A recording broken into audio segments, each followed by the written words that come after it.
एकदा तीर्थयात्रायां व्रजन पाराशरो मुनि आजगाम महत्तेज कालिंदिस्तटमुत्तमम। तीर्थ यात्रा करते हुए पराशर जी एक बार जब कालिंदी के तट पर आए तो दाशराज ने अपनी पुत्री को ही नौका ले जाने के लिए कहा।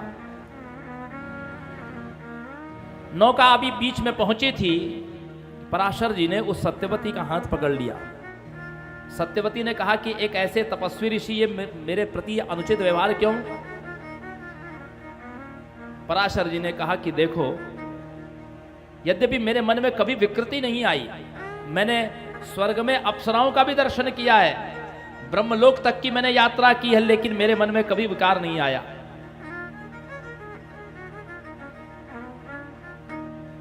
मुझे लगता है कि यह प्रकृति का कोई संकेत है। तो सत्यवती ने कहा कि मैं कैसे मानूं? आपके वचनों को मैं सत्य कैसे मानूं? मैं एक शर्त पर आपको स्वीकृति दे सकती हूं कि पितरंश्च मे न जानीयं तथा कुरुष्व मानदः कन्याव्रतं न मे हन्यात् तथा कुरु द्विजोत्तमः पुत्रं तत्समो कामं भवेद अद्भुत वीर्यवान् गंधो अयम न मे स्यात् यौवनम च नवम नवम। मेरी 5 बातें आप स्वीकार करिए। पहली बात, मेरा और आपका संयोग हुआ ये मेरे पिता को पता न चले। मेरा कौमार्य भंग नहीं होना चाहिए, और यदि आपसे मुझे पुत्र हो तो वो आपके समान परम तेजस्वी होना चाहिए।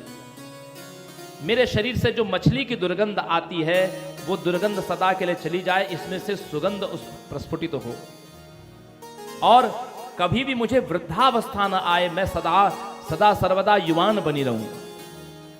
पराशर जी ने उसी क्षण वरदान दिया, उसके सारे संकल्प को पूर्ण किया। पाराशर जी के संयोग से उस सत्यवती ने गर्भ धारण किया, लेकिन ये संसार को रहस्य पता नहीं चला। तो यमुना के एक द्वीप में उस बालक को उन्होंने जन्म दिया।